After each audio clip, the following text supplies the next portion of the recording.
Hare Krishna. Next up, we have a very distinguished speaker, Her Grace Yamuna Mataji. Hari Bol. So Yamuna Mataji, she started her bhakti journey in 1991, and she is an inspiration to all Matajis, not just in Madurai, but across the entire ISKCON Sangha and beyond. So she has been pivotal in spreading preaching in Madurai, so much so that we can call the Madurai Mataji Sangha as Yamuna Mataji Sangha. That's what we hear from most of the Matajis in Madurai. So this all despite Mataji saying that she's not very comfortable or very clear when Prabhu instructed her to just preach. And one other inspiring thing about her is she listens to Prabhu's instructions as Guru Maharaj's instructions and carries it forward. Despite being from a well-to-do family and having so many servants, Mataji extensively does cooking, cleaning and all kinds of services for the pleasure of Guru and Gauranga. In fact, her kitchen service is so famous that some of her snacks have also featured in newspapers in Tamil Nadu. Right? So, and we all hear from all the Matajis that she's very, very kind to everyone. So let's welcome Yamuna Mataji with a big Gauranga. Gauranga! Hare Krishna. Om Jnana Dimirandasya Jnananjana Salagaya Shakshurun Meditam Yena Dasmai Shri Guruve Namaha Namo Om Vishnu Padaya Krishna Prastaya Budali Srimade Jaya Padaga Swami Dinamini Namaste Nama Acharya Padaya Nitaya Kirba Pradayani Gaura Gada Damadaya Nagara Grama Dharini Namo Om Vishnu Padaya Krishna Prastaya Budali Srimade Bhakti Vedanta Swami Nidinamini Namaste Saraswati Devi Gauravani Pracharini Nirvishesha Shunyavadi Bhashadya Deshadharini Jaya Sri Krishna Chaitanya Prabhu Nidyananda Sri Advaita Gadadhara Sri Vashadi Gaur Bhakta Vrinda Hare Krishna Krishna Krishna Hare Hare Hare Rama Rama Rama Hare Hare Hare Krishna.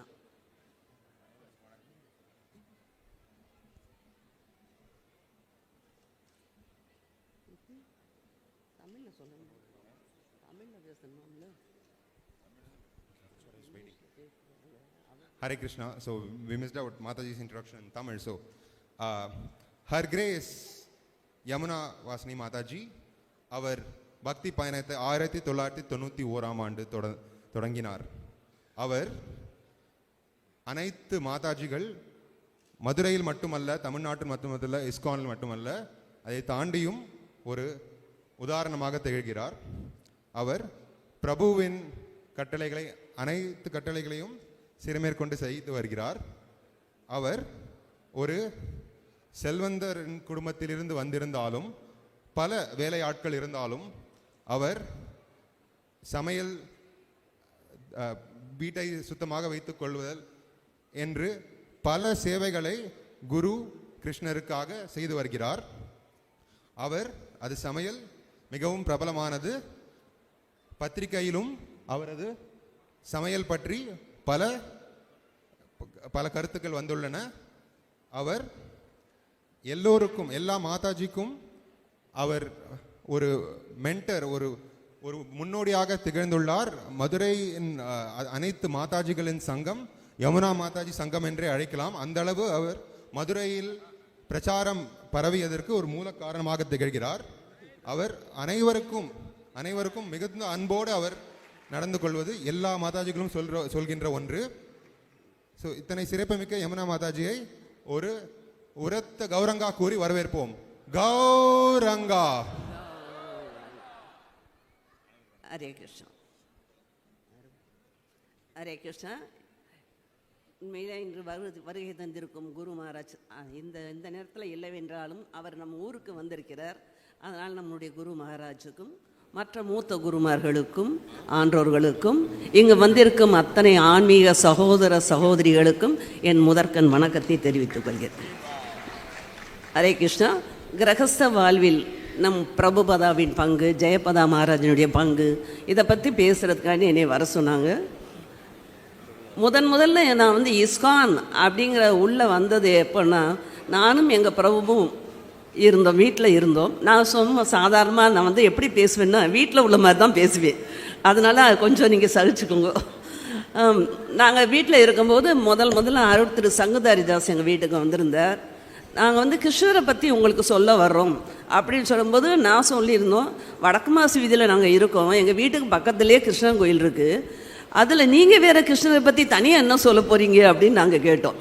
உடனே அவர் சொன்னார், எல்லாரும் பக்தி பண்ணுறாங்க, ஆனால் ரேண்டமாக பண்ணுறாங்க, ஆனால் அதை ஆர்கனைஸ்டாக பண்ணணும்னா அதுக்கு ஒரு வழிகாட்டி வேணும், அதை பற்றி உங்களுக்கு சொல்கிறதுக்காண்டி வந்திருக்கோம்.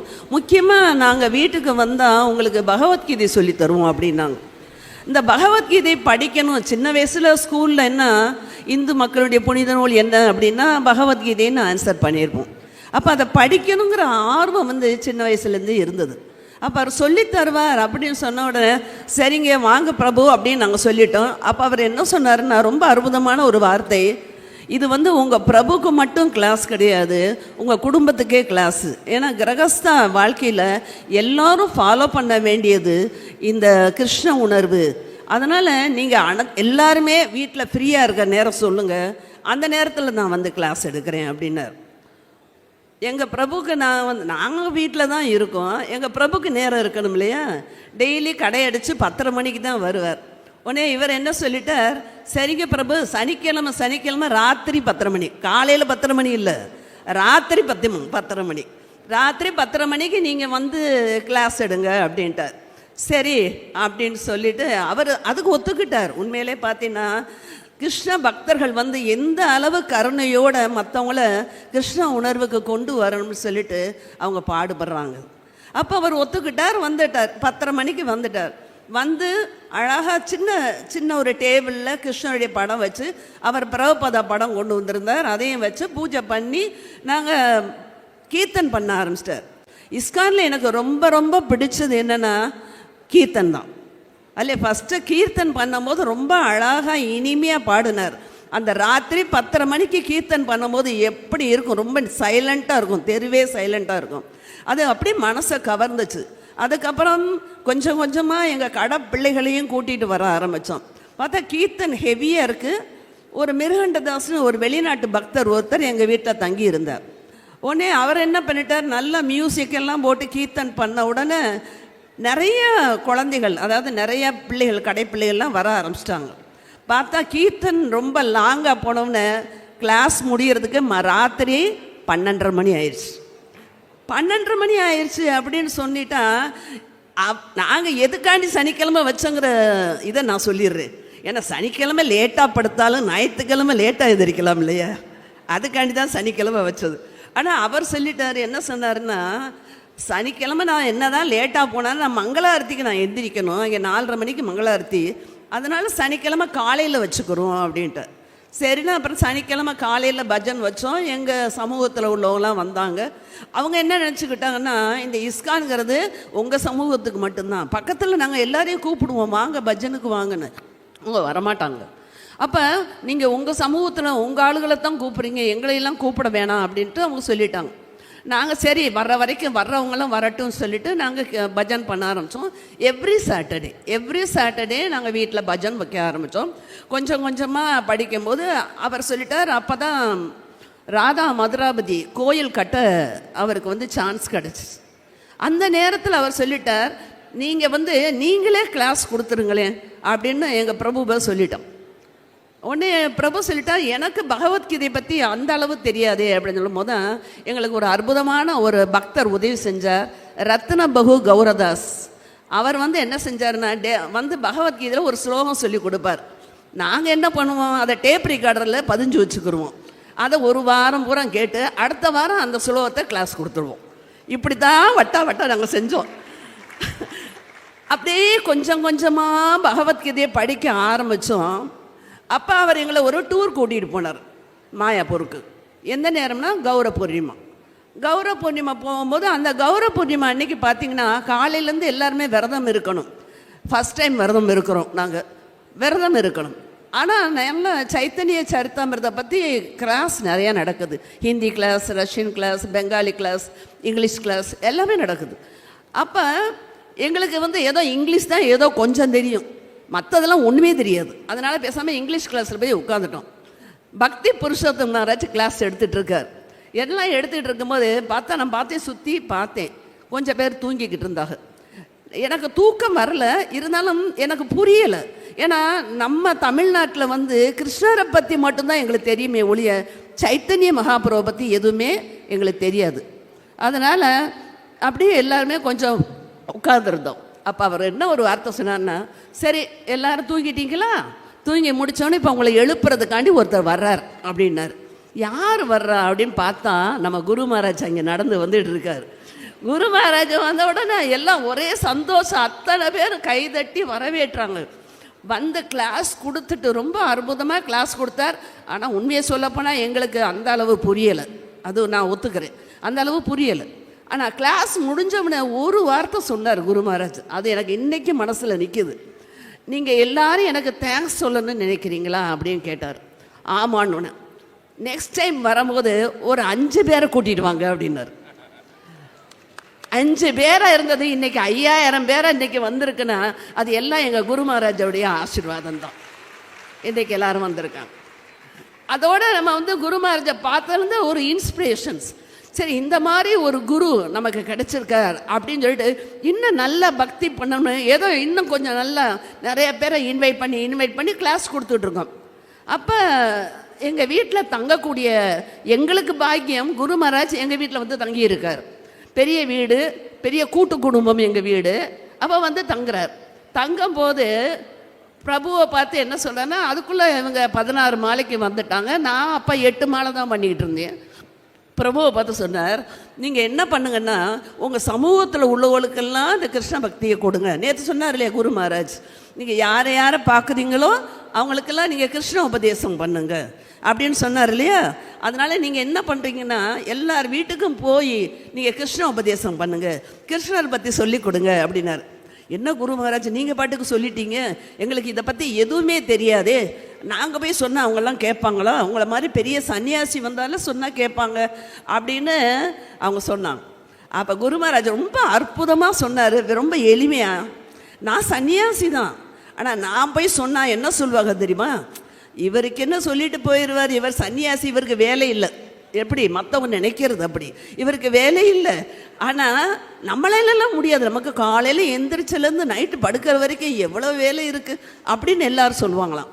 ஆனால் நீங்கள் போய் சொன்னீங்கன்னா அவங்க என்ன நினைப்பாங்களாம், அவரும் வியாபாரம் பண்ணுறார், அவரும் குடும்பம் வச்சுருக்கார், அவரும் குழந்தைகளை படிக்க வச்சுருக்கார், அப்போ அவரும் ஃபாலோ பண்ணுறாருன்னா அப்போ நம்மளால் ஏன் ஃபாலோ பண்ண முடியாது அப்படின்னு சொல்லிட்டு நினைப்பாங்க.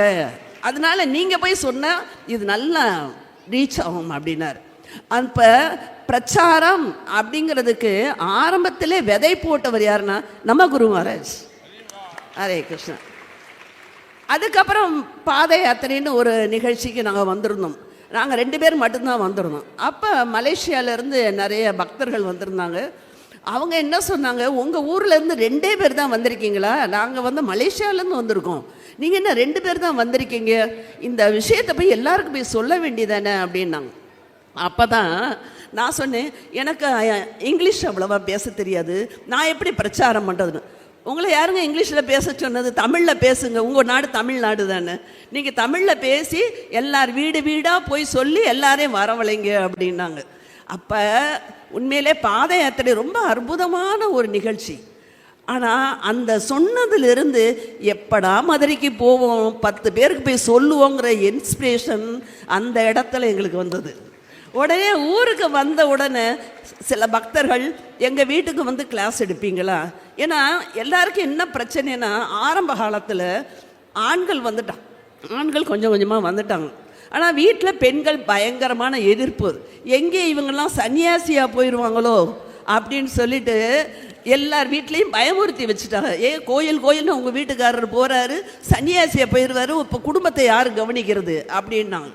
ஆனால் உண்மையிலே வந்து பார்த்தீங்கன்னா எப்படி வாழணும், வாழ்க்கை எப்படி வாழணும் சொல்லி கொடுக்குறது தான் இஸ்கானே ஒழிய வாழ்க்கையை விட்டுட்டு போகணும் அப்படிங்கிறது கிடையாது. ஏன்னா கிரகஸ்தா லைஃப்பில் இது ரொம்ப பெரிய பயம் இல்லையா? ஏன்னா வீட்டில் இருக்கணும், எல்லாருமே இருக்கணும், சேர்ந்து இருக்கணும். அதுவும் எங்கள் குடும்பம் நான் சொல்லிட்டேன், கூட்டு குடும்பம் சொல்லிட்டேன். 3 அண்ணன் தம்பிங்க, ஒரு தங்கை, அதுக்கப்புறம் குழந்தைகள், பெரிய குடும்பம். அப்போ அத்தனை குடும்பத்தையும் நம்ம இருக்கணும், ஆனால் எல்லாரும் ரொம்ப ஹாப்பியாக இருக்கணும். அப்போ எப்படி இதுக்கு என்ன வழிமுறை அப்படின்னு சொன்னால் குரு மகாராஜ் சொன்னார், நீங்கள் பிரச்சாரம் பண்ணுங்க, ஆனால் பிரச்சாரம் பண்ணுறதுக்கு முன்னாடி நீங்கள் நாலேஜ் எடுத்துக்கோங்க, கொஞ்சம் நாலேஜ் எடுத்துக்கோங்க. அந்த நாலேஜுங்கிறது எதில் கிடைக்குதுன்னா பகவத்கீதை பாகவதத்தில் இருக்குது. அப்போ பகவத்கீதையை நாங்கள் படிக்க ஆரம்பித்தோம். படிக்க ஆரம்போது 13வது அத்தியாயத்தில் 8லிருந்து 12 ஸ்லோகம் இருக்குது. அது இல்லத்தை இனிமையாக வைக்க என்ன வழி. நான் முதல்ல என்ன செய்வேன்னா சும்மா ரீட் பண்ணிக்கிட்டே போனேன், பகவத்கீதையை ரீட் பண்ணிக்கிட்டே போனேன். அப்போ அந்த பாயிண்ட் வந்தவுடனே வீடை பற்றி சொல்லிட்டாங்க அப்படின்னு சொல்லிட்டு அந்த பக்கத்தை எடுத்து வச்சுட்டு உட்காந்துட்டேன். அதில் மொத்தம் 4 பாயிண்ட் தான் நமக்கு சொல்லி கொடுத்தாங்க. இல்லம் இனிமையாக இருக்கணும்னா என்ன வழி. பிரபுபாதா ரொம்ப அற்புதமாக எழுதியிருக்கார். வீட்டில் எல்லாரும் சேர்ந்து ஹரே கிருஷ்ண மகாமந்திரம் ஜபியுங்கள், ஃபர்ஸ்ட் பாயிண்ட். 2வது பாயிண்ட், வீட்டில் நீங்கள் சமைக்கிற உணவை பகவானுக்கு நெய்வேத்தியம் செய்து அதை பிரசாதமாக எடுத்துக்கொள்ளுங்க, 2வது பாயிண்ட். 3வது, பகவத்கீதை ஸ்ரீமத் பாகவதம் படிக்க ஆரம்பிங்க, இன்றிலிருந்து படிக்க ஆரம்பிங்க. 4வது பாயிண்ட், விக்கிரக வழிபாடு, அதாவது பகவானை வந்து என்ன செய்யலாம், வீட்டில் வச்சு பூஜை பண்ணுங்க. ஏன்னா விக்கிரக வழிபாடுக்கு நல்ல ஆப்புலண்டான நல்ல உணவு முறைகள், நல்ல அலங்காரங்கள், நல்ல துணிவைகள், அதை வந்து கிரகஸ்தர்களால தான் செய்ய முடியும். ஏன்னா மற்ற ஆசிரமங்களை விட கிரகஸ்த ஆசிரமங்கள் தான் பொருள் சேர்க்கலாம், புலநுகர்வு எல்லாம் நமக்கு விதிக்கப்பட்டுள்ளது. அதனால் விக்கிரக வழிபாடு நீங்கள் பண்ணுங்க. அப்போ அந்த 4 கட்டளைகள் நீங்கள் பண்ணினீங்கன்னா இந்த இல்லம், ஆக்சுவலாக நிறைய பேருடைய இல்லம் எப்போவுமே குருட்சேத்திரமாக தான் இருக்குது. ஆனால் எப்போ அந்த இல்லத்தை விருந்தாவனமாக மாற்றுறது, இந்த 4 பாயிண்ட்டை நீங்கள் படிச்சிங்கனாலே போதும், அது ஆட்டோமேட்டிக்காக விருந்தாவனமாக மாறிடும். அப்போ நம்ம வீட்டில் என்ன செய்யலாம்னா, வீட்டில் எல்லாருக்கும் உட்காந்து ஹரே கிருஷ்ண மகாமந்திரம் சொன்னோம். நான் சொன்னேன் இல்லையா, வீடுகளில் கிளாஸுக்கு போகணும். ஆனால் உண்மையிலே நான் வீடுகளுக்கு கிளாஸுக்கு போனேன்னா அதுக்கு எங்களுடைய குரு, அதாவது என்னுடைய குரு என்னுடைய கணவர் தான் முக்கியமான காரணம். ஏன்னா வீட்டில் இதுக்கெல்லாம் பயங்கரமான எதிர்ப்பு, சவால், பயங்கரமான சவால். மாமியாரெல்லாம் வீட்டில் இருக்காங்க. ஏன்னா நீ பாட்டுக்கு வீட்டை போட்டுட்டு நீ பாட்டுக்கு போகிற, இதெல்லாம் போய் சொல்ல போகிறீங்களே, அவங்கெல்லாம் சொன்னால் இதெல்லாம் கேட்பாங்களான்னு தெரியலை. இவங்க சொல்லியிருக்காங்க, நான் போகிறேன், அவ்வளோதான், வேறு பாயிண்டே இல்லை. உடனே சரின்னு கூட்டிகிட்டு போயாச்சு. போனால் அங்கே என்ன கேட்குறாங்க, ஏன் நாங்களாம் என்ன பக்தி பண்ணலையா, நீங்கள் தான் புதுசாக பக்தியை பற்றி சொல்ல வந்திருக்கீங்களா, அதில் என்ன கிருஷ்ணரை மட்டும் கும்பிடுறது, நான் சிவனை கும்பிடுவேன், நான் முருகனை கும்பிடுவேன், இந்த மாதிரி பலவிதமான எதிர்ப்புகள். அப்போ தான் பகவத்கீதையில் சொல்லியிருக்கு பாருங்க, அகம் சர்வசிய பிரபுவோ மத்தக சர்வம் பிரவர்த்ததே, எல்லாவற்றினுடைய மூலமும் நானே அப்படின்னு பகவானே சொல்லியிருக்க. நம்ம அதை ஃபாலோ பண்ணுறதுல என்ன தப்பு இருக்குது? நம்ம எல்லாரும் கிருஷ்ணரை கும்பிடுவோம். கிருஷ்ண நாமம் ஹரே கிருஷ்ண மந்திரத்தில் ரொம்ப ஈஸியான 3 வார்த்தைகள், ஹரே கிருஷ்ணா ராமா, 3 வார்த்தைகள் தானே. இதை சொல்லுங்களேன், இதை சொல்கிறதுல உங்களுக்கு என்ன கஷ்டம், அதை நீங்கள் சொல்லலாம்ல அப்படின்னு சொல்லிட்டு கிளாஸ் கொடுக்கறது. உண்மையிலே பார்த்தீங்கன்னா யங்கர்ஸ், வயசானவங்களை விட யங்கர்ஸ் ரொம்ப அட்ராக்ட் ஆனாங்க. ஏன்னா அவங்களுக்கு ஆன்மீகம்னா பலவிதமான சந்தேகங்கள் இருக்குது. அப்போ இந்த கிளாஸை பற்றி அவங்க கேட்க அவங்களுடைய சந்தேகங்கள்லாம் கொஞ்சம் தெளிவுபட ஆரம்பிச்சிருச்சு. நாங்கள் என்ன பண்ணோம்னா, ஒரு தடவை எனக்கு ஒரு அற்புதமான ஒரு அனுபவம் கிடச்சிச்சு. ஒரு காலேஜ் ஸ்டூடெண்ட் வந்து என்னோட கிளாஸுக்கு வந்திருந்தா. அவள் சொன்னால், நீங்கள் பேசுகிறதெல்லாம் எனக்கு ரொம்ப பிடிச்சிருக்கு, எங்கள் குடும்பத்துலேயும் நாங்கள் ஃபாலோ பண்ணணும்னு ஆசைப்படுறோம், அதனால் எங்கள் வீட்டுக்கு வந்து கிளாஸ் எடுப்பீங்களா அப்படின்னு அவள் கேட்டிருந்தா. சரி அப்படின்னு சொல்லிவிட்டு, நான் வந்து உங்கள் வீட்டுக்கு நான் வர்றேன்ப்பா அப்படின்னு நான் சொல்லிட்டேன். அவளும் சொன்ன கேள்விக்கு பதில் என்னடனா, சனிக்கிழமை சாயந்தரம் வாங்க, அன்றைக்கி தான் நான் காலேஜ் முடிஞ்சு வந்துடுவேன், உங்களுக்கு நான் பார்த்துருவேன் அப்படின்ட்டான். சரி அப்படின்னு.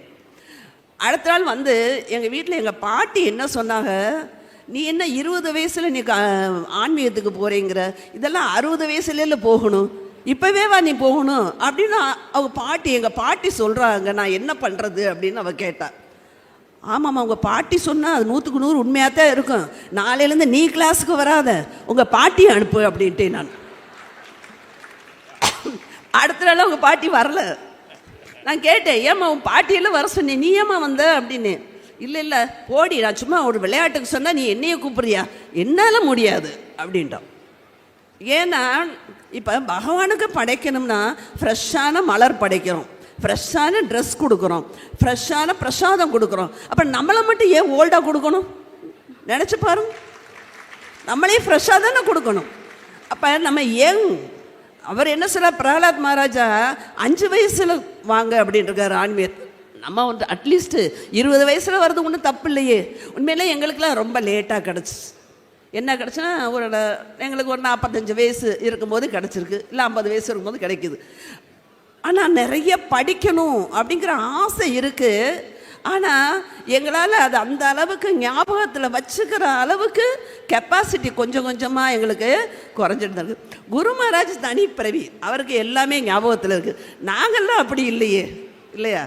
சாதாரண குடும்பத்தில் உள்ளவங்க பலவிதமான பிரச்சனைகள் எல்லாம் இருக்குது, அதை போட்டு தலையில் போட்டு இது பண்ணிகிட்டு இருப்போம். இதெல்லாம் படிக்கிறதுக்கு எங்களுக்கு அந்த அளவு ஞாபகம் இல்லை. அவளுக்கு நிறைய சந்தேகங்கள் இருக்குது, நம்மளை சுற்றி உள்ளவங்கள்ட்ட நிறைய சந்தேகங்கள் இருக்குது. அப்போ இந்த கிரகஸ்த ஆசிரமத்தில் போய் ஒவ்வொரு வீடுகளையும் போய் நீங்கள் பக்தி பண்ணுங்கன்னு சொல்லிட்டு என்னுடைய வெற்றிக்கு கடைசியில் எல்லாரும் ஹரே கிருஷ்ண மகாமந்திரம் ஜபிங்க அப்படின்னு நான் சொல்லுவேன். உண்மையிலே எல்லாருமே சொல்லுவாங்க. ஆனால் அந்த இன்னைக்கோ நாளைக்கோன்னு சொல்கிற வயசான டிக்கெட் இருக்குது பார்த்தீங்களா, வாயவே திறக்க மாட்டாங்க. ஒரு வார்த்தை கிருஷ்ணான்னு சொல்லுங்க, ராமான்னு சொல்லுங்கன்னா ரொம்ப கஷ்டம். ஏன்னா அடிக்கிற சொல்லுவாங்க, முத்தின மூங்கில் வளையாது. அதனால் அவங்களுக்கு சொல்லி பிரயோஜனம் இல்லை. சரி ப்ரே பண்ணிக்கிறோம் அப்படின்னு நாங்கள் விட்டுருவோம். இதுக்கு ஆனால் முதல்ல நான் கிளாஸுக்கு போனோன்னு ஒரு கதை சொல்லுவேன். எல்லார்ட்டையும் ஒரே ஒரு கதை சொல்லுவேன், ஒரு ராஜா கதை சொல்லுவேன். என்னென்னா, அந்த ராஜா எப்படின்னா, ஒரு நாட்டில் ராஜாவை எப்படி தேர்ந்தெடுப்பாங்கன்னா, ரோட்டில் யார் போனாலும் ஒரு யானை கையில் மாலை கொடுத்துருவாங்க. அந்த மாலை யார் கழுத்தில் போடுதோ அவங்க தான் ராஜா. உடனே அந்த ராஜாவை கொண்டாந்து அந்த அரண்மனையில் கொண்டாந்து வச்சுருவாங்க. அப்போ அந்த மந்திரி ஒவ்வொரு தடவையும் ராஜாட்ட வந்து பேசுகிறாரு. அதே மாதிரி ஒரு பிச்சைக்காரரு என்ன பண்ணுறாருன்னா ராஜா வயிறு. அப்போ மந்திரி வந்து பேசுகிறாரு, நானும் எல்லா ராஜாக்கிட்டையும் சொன்னேன், ஒருத்தர் கூட என் பேச்சை கேட்கவே இல்லை, நீங்களாச்சும் கேட்பீங்களா அப்படின்னு கேட்குறாரு. என்னப்பா அப்படி சொல்லு அப்படின்னு சொல்லிட்டு இந்த ராஜா கேட்குறாரு. உங்களுக்கு 5 வருஷம் நீங்கள் இந்த ராஜ்யத்தில் இருக்கலாம், என்ன வேணாலும் அனுபவிக்கலாம். ஆனால் 5 வருஷம் முடிஞ்ச பிறகு உங்களை கொண்டு போய் ஒரு தீவு, யாருமே ஆள் இல்லாத தீவில் கொண்டு போய் விட்டுட்டு வந்துடுவாங்க. உங்களுக்கு இங்கே சாப்பாடு கிடைக்காது, ஒன்றும் கிடைக்காது, அந்த தீவிலே நீங்கள் இறந்து போயிடுவீங்க. இதுதான் இந்த ஊரோட வழக்கம் அப்படின்ட்டார். அப்போ நான் என்ன பண்ணுறது அப்படின்னு ராஜா கேட்பார். அப்போ தான் அவர் மந்திரி சொல்வார், நீங்கள் 5 வருஷம் நீங்கள் சொல்கிறது அவங்க கேட்பாங்கல்ல, அந்த நேரத்தில் நீங்கள் அந்த தீவை என்ன செஞ்சிருங்க, நல்லா செழிப்பாக்கிருங்க, அங்கே மக்களை கொண்டு விடுங்க, அங்கே வீடுகளை கட்டுங்க, அங்கே ஒரு அரண்மனையை கட்டிக்குங்க. இவங்க 5ஆவது வருஷம் உங்களை கொண்டு அங்கே விட்டுட்டா நீங்கள் அந்த ஊருக்கு நீங்கள் ராஜாவாயிருங்க, அவ்வளோதானே, இதில் என்ன கஷ்டம் இருக்குது அப்படின்னு மந்திரி சொல்லிடுறார். ஓ இது நல்ல ஐடியாவாக இருக்குன்னு இந்த ராஜா கரெக்டாக பண்ணிடுவார். இது வந்து ராஜா கதை கிடையாது, இது நம்ம கதை. என்னன்னா, நம்மளும் வயசான பிறகு நம்ம வந்து சொத்து சேர்த்து வைக்கிறோம், எல்லாத்தையும் படிப்பு சேர்த்து வைக்கிறோம், புகழ் சேர்த்து வைக்கிறோம், எல்லாம் சேர்த்து வைக்கிறோம். ஆனால் நம்ம போகும்போது காதருந்த ஊசியும் வாராது கடைவழிக்கு. அப்போ ஆனால் பக்தி வந்து நித்தியமானது, ஆன்மீகம் நித்தியமானது.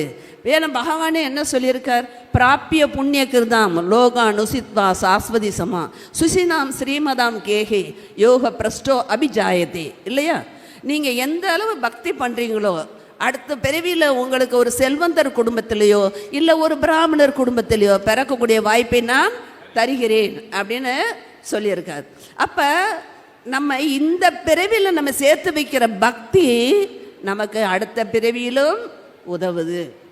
பகவானும் பகவத்கீதையில் என்ன சொல்லியிருக்கார், நேகா விக்ரம நாசோஸ்தி பிரத்யவாயோ ந வித்யதே சொல்பம் அவியசிய தர்மஸ்ய திராயதே மகதோ பயாத்.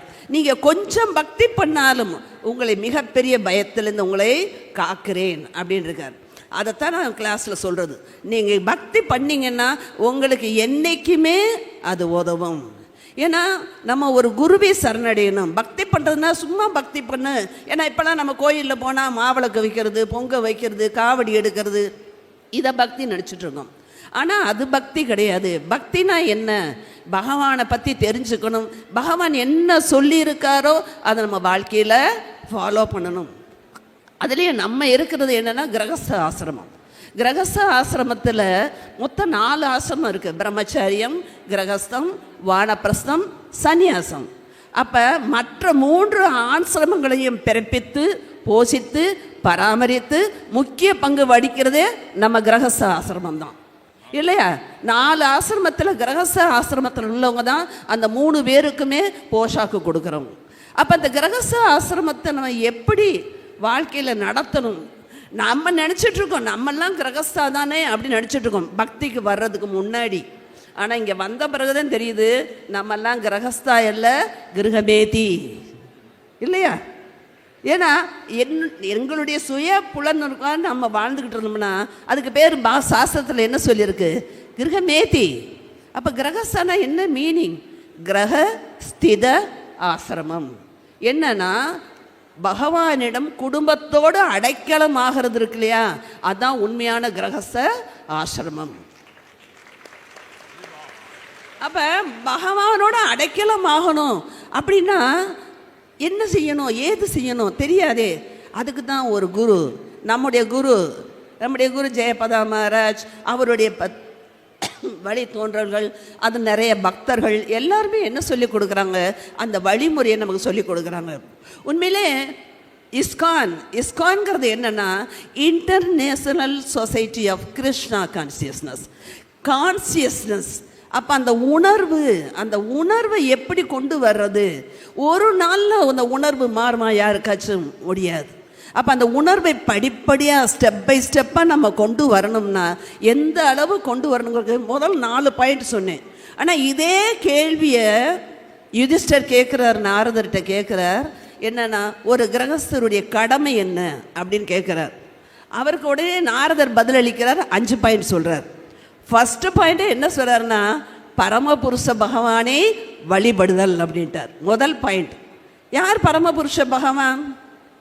பகவத்கீதை சொல்லிக்க பரபிரம்ம பரம்தாம பவித்திரம் பரமம் பவான். யாரை பற்றி பேசுகிறாங்க? கிருஷ்ணர். அப்போ கிருஷ்ணர் தான் பரமபுருஷ பகவான்.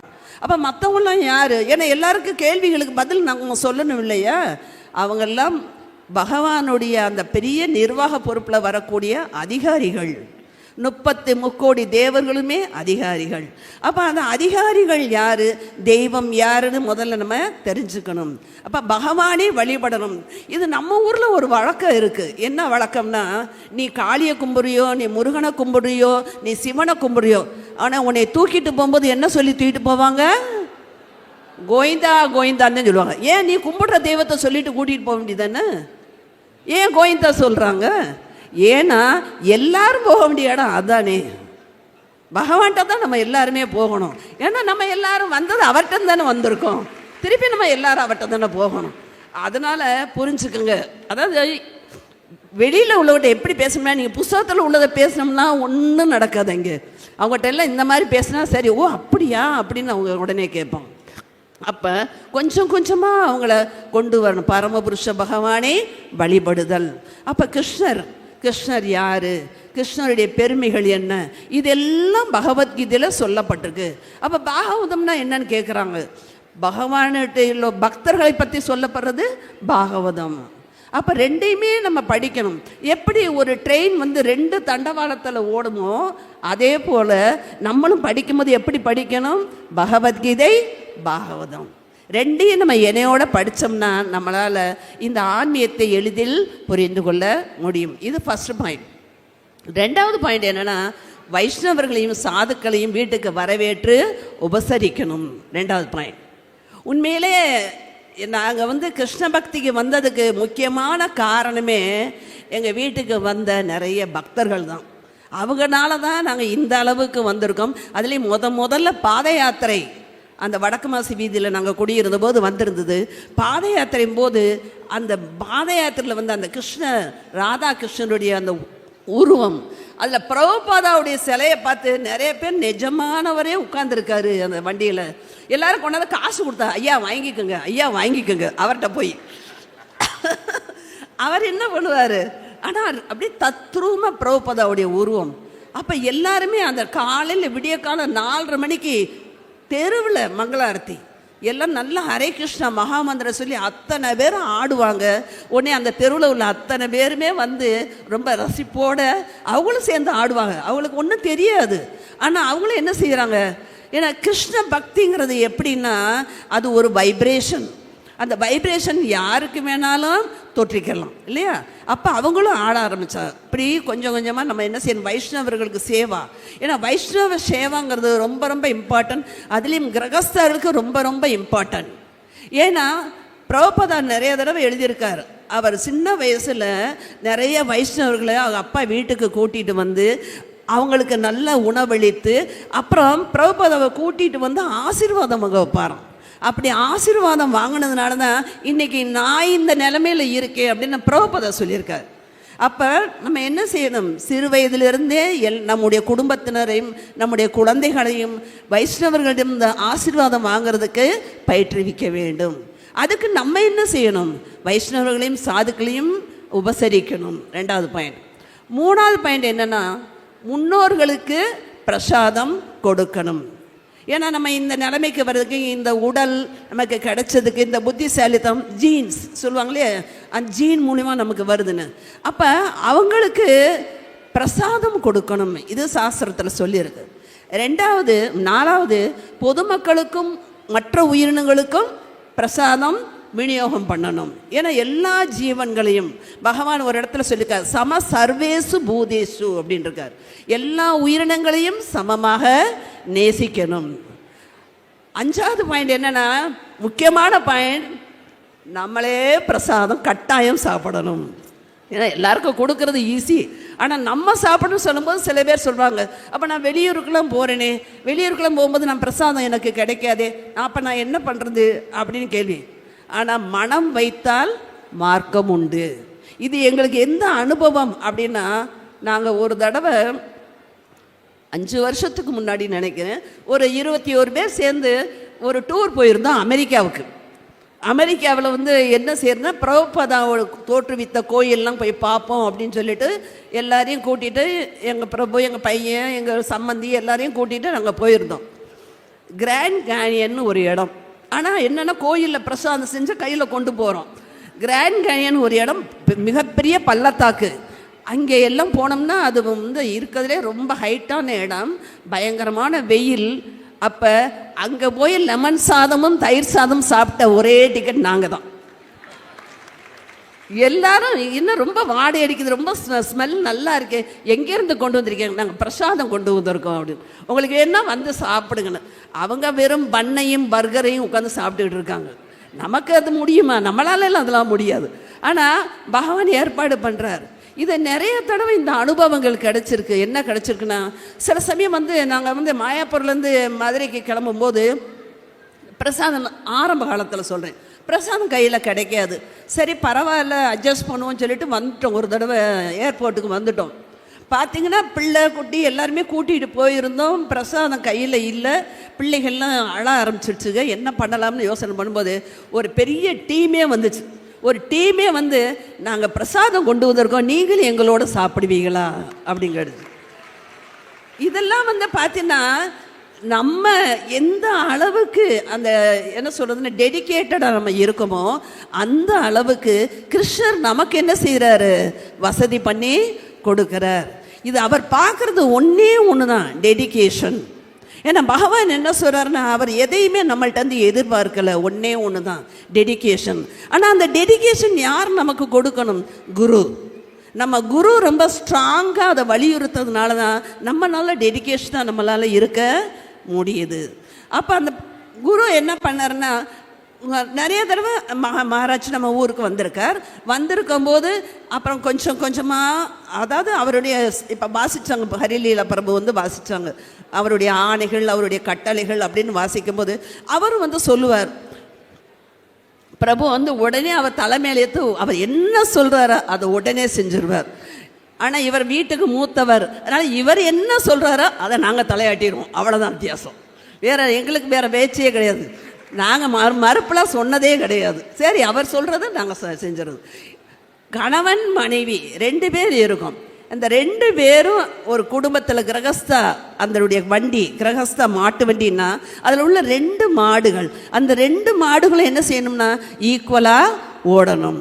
அப்போ நம்ம என்ன செய்யணும்னா ஆண் பெண் இருவருமே கிரகஸ்த ஆசிரமத்தில் கிருஷ்ண பக்திக்கு சேர்ந்து வந்தா அதுதான் இருக்கிறதுலே மகா பெரிய அதிர்ஷ்டம், பெரிய அதிர்ஷ்டம். அது எல்லாருக்கும் அந்த பாக்கியம் கிடைக்கிறதுங்கிறது உண்மையில குருவுடைய கருணையினால் தான் கிடைக்கும். அப்போ எங்களுக்கு அந்த கொஞ்சம் கொஞ்சமாக அந்த கொஞ்சம் கொஞ்சமாக வளர்த்துக்கிட்டே வந்தோம். அப்புறம் குழந்தைகளும் என்ன பண்ணிச்சுங்க, ஆரம்பத்திலிருந்தே கொஞ்சம் கொஞ்சமாக வளர ஆரம்பிச்சிச்சு. தம்பி சம்சாரம் அவள் பார்த்தீங்கன்னா கர்ப்பமாக இருந்தா. கர்ப்பமாக இருக்கும்போது நான் சொன்னேன், எப்பா நீ குழந்தைய கர்ப்பமாக இருக்குன்னு, என் குழந்தையும் கர்ப்பத்திலேயே நான் வந்து நல்ல வெஜிடேரியன் நான் கொண்டு வரேன் அப்படின்னு சொல்லிட்டு அவள் என்ன பண்ணிட்டா, அவள் மாசமானதுலேருந்தே அவள் வந்து சாப்பிடவே இல்லை, எதுவுமே சாப்பிடலை. ஏன்னா பிறக்கக்கூடிய குழந்தையாச்சும் நல்ல பியூர் டிவோட்டியாக இருக்கணும் அப்படின்னு. ஆனால் உண்மையிலே பார்த்தீங்கன்னா அந்த ஏற்பாடுகள்லாம் இதெல்லாம் தானாகவே நடந்தது.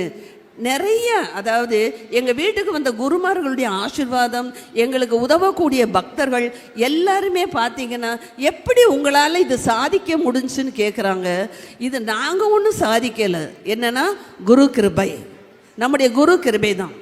அவர் என்ன சொன்னார்னா, நீங்கள் வீடு வீடாக போய் இந்த பக்தியை பரப்பும் போது உங்களுடைய நாலேஜ் இம்ப்ரூவ் ஆகும். நம்ம ஊரில் வந்து சர்வீஸுக்கு வந்து உண்மையில் எல்லோருமே ஆசையோடு வருவாங்க, உண்மையா இல்லையா? ஏன்னா பகவானுக்கு சேவை பண்ணணும் அப்படின்னா எல்லாருமே வந்துடுறாங்க. ஆனால் நாலேஜ் இல்லைன்னா பிரயோஜனம் கிடையாது.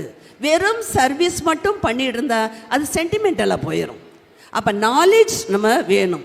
ஆனால் அதே சமயத்தில் சில பேர் என்ன செஞ்சுக்கிறாங்க, நாலேஜ் எடுத்துக்கிறாங்க, ஆனால் சர்வீஸுக்கு வர மாட்டேங்கிறாங்க. அப்படி சர்வீஸுக்கு வரலைன்னா அது வெறும் மனக்கற்பனையில் தான் அவங்க இருப்பாங்களே ஒழிய பிரயோஜனம் கிடையாது. நாலேஜும் வேணும், சர்வீஸும் வேணும், 2ம் ஈக்குவலாக நமக்கு இருக்கணும். உண்மையிலே இது பார்த்தீங்கன்னா இது பெரிய ப்ராஜெக்ட். நான் எங்கள் கிளாஸில் ஒரே ஒரு கேள்வி கேட்பேன், யானையை எப்படி சாப்பிடலாம் அப்படின்னு கேட்பேன். யாருக்காச்சும் ஆன்சர் தெரிஞ்சால் சொல்லலாம். யானையை எப்படி சாப்பிடலாம்? கொஞ்சம் கொஞ்சமாக, அதுதான் ஆன்சர். அதே மாதிரி கிருஷ்ண பக்திங்கிறது பெரிய ப்ராஜெக்ட், பெரிய இது. அதை நம்ம வந்து நம்மளால் உடனே ஹை இதுக்கு நம்மளால் வர முடியாது. ஸ்டெப் பை ஸ்டெப்பாக தான் நம்மளால் வர முடியும். அதனால தான் அடிப்படை என்னென்னா பகவானுடைய மகா மந்திரம், அதுதான் இம்பார்ட்டன்ட். ஃபஸ்ட்டு வந்து ஹரே கிருஷ்ண மகா மந்திரம் தான். இப்போ நிறைய அதில் உண்மையிலே கொரோனா வந்து எல்லாருக்கும் கெடுதல் விளைவிச்சிச்சு. ஆனால் எங்களுக்கு ரொம்ப ரொம்ப நன்மை கொடுத்தது கொரோனா தான். ஏன்னா நிறைய ஆன்லைன் கிளாஸ் அப்போ தான் நாங்கள் எடுத்தோம். நிறைய பக்தர்கள் உருவானதும் அப்போ தான். ஏன்னா ஆன்லைனில் எல்லோரும் அவங்கவுங்க வீட்டில் இருக்காங்க. வீட்டில் இருக்கும்போது நல்ல விஷயங்களை கேட்கலாம் இல்லையா? அப்போ நல்ல விஷயங்கள் இருக்குன்னா பகவத்கீதையை விட நல்ல விஷயம் வேறு இருக்கா என்ன? அப்போ எல்லாருக்கும் ரெகுலராக பகவத்கீதை எடுக்க ஆரம்பித்தோம், பாகவதம் எடுக்க ஆரம்பித்தோம். ஆட்டோமேட்டிக்காக பக்தர்கள் ஆகிட்டாங்க. இப்போ கொரோனா முடிஞ்ச உடனே எல்லாருமே இப்போ பக்தர், இப்போ இன்றைக்கி வந்து நாளைக்கு தீட்சை எடுக்கிறாங்க நிறைய பேர், 25 பேர் அதுக்கு முன்னாடி எடுத்திருக்காங்க. எல்லாருமே கொரோனாவில் வந்த அவ்வளோ டிவோட்டிகள் தான்.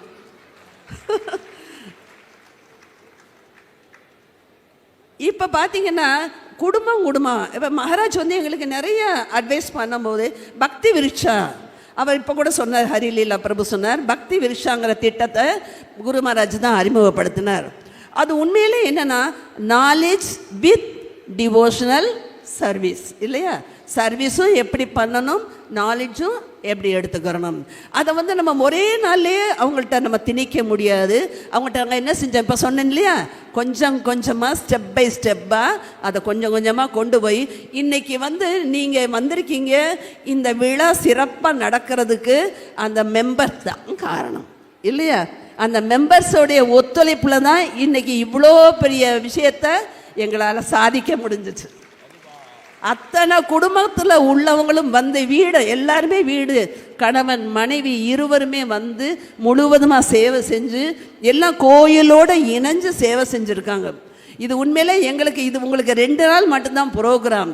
ஆனால் எங்கள் வீட்டில் குரு மகாராஜ் வந்திருக்காரு, சஃபாரி டிவோட்டிஸ் வந்திருக்காங்கன்னு சொல்லிட்டு ஒரு வாரம் பூராமே அந்த வீடே கோலோக விருந்தாவனமாக இருந்துச்சு. டெய்லி மகாராஜை பார்க்க வர்றவங்க அவர்கிட்ட ஆசீர்வாதம். மகாராஜும் ரொம்ப ஆனந்தமாக எல்லாருக்கும் ஆசீர்வாதம். நாங்கள் கூட மகாராஜா தொந்தரவு பண்ணாதீங்க, தொந்தரவு பண்ணோன்னே எல்லாரையும் வர சொல்லு, எல்லாரையும் வர சொல்லு அப்படின்னு அவரே கூப்பிட்றார். அவரே கூப்பிட்டு எல்லாருக்கும் அவருடைய ஆசீர்வாதத்தை கொடுக்குறார். உண்மையிலே பார்த்தீங்கன்னா எங்கள் வீட்டில் வேலை பார்க்குறவங்க ஒரு 45 பேர் வேலை பார்க்குறாங்க. அவங்கெல்லாம் ஒன்று மகாராஜா வந்தோடனே அவங்களும் ஆசீர்வாதம் வாங்க போகிறார். டே நீங்களாம் போறீங்களாடாண்ணா, எங்களுக்கு அவங்ககிட்ட ஆசீர்வாதம் வாங்க, நாங்களும் வாங்கலாமா அப்படின்னு கேட்டால், ஏன் தாராளமாக வாங்கலாம் போங்க அப்படின்னு சொல்லி அனுப்பிச்சி விட்டேன். உடனே அவருக்கும் எல்லாருக்குமே அவர் ஆசீர்வாதம் கொடுக்குறாரு. அவ்வளவு கருணையானவர் நம்ம மகாராஜ். சொல்லுவாங்க வைஷ்ணவர்கள்னா பர துக்க துக்கி அப்படின்னு சொல்லுவாங்க. பர துக்க துக்கின்னா என்ன மீனிங்? அடுத்தவங்களுடைய துன்பத்தை பார்த்து துன்பப்படுறவங்க. அப்போ இவங்கெல்லாம் பார்ப்போம் அவரவர் கர்ம வினைகளின் காரணமாக அந்த மாதிரி கஷ்டப்பட்டுக்கிட்டு இருக்காங்க.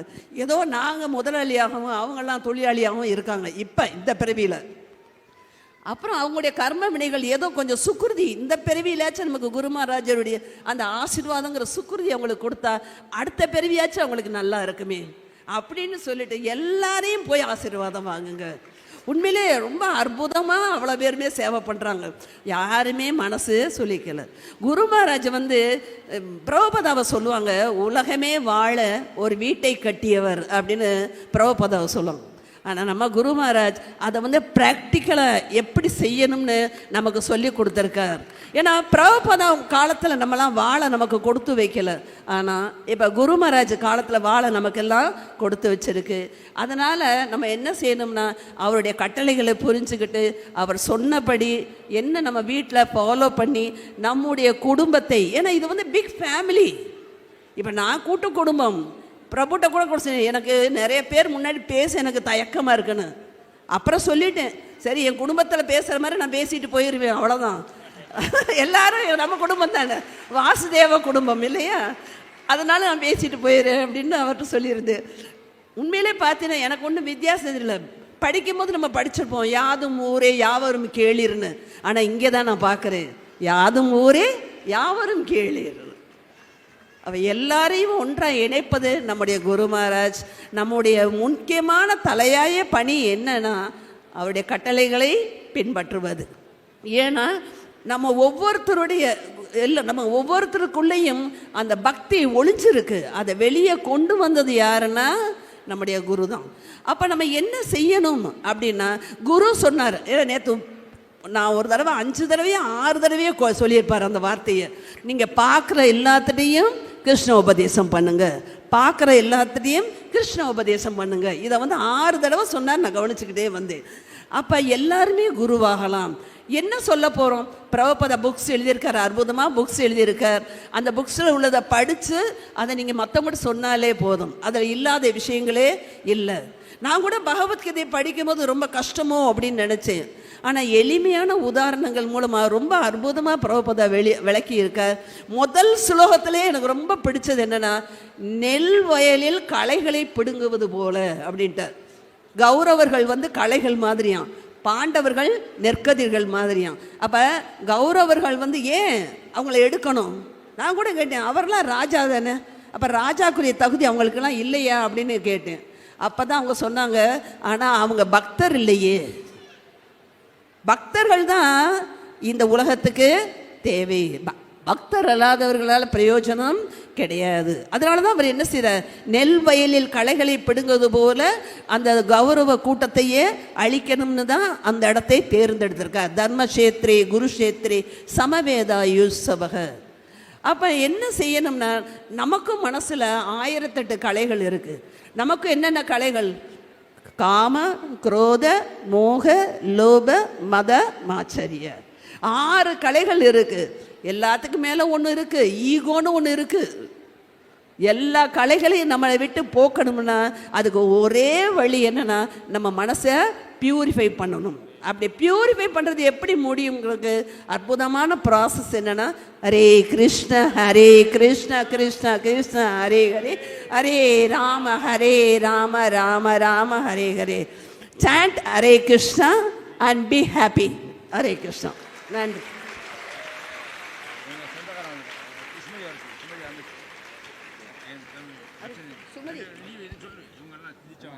ஹரே கிருஷ்ணா. இல்லை இல்லை இல்லை இல்லை, சுமதி வாங்கிடுச்சு கலா. சரி வா சுமதி வா.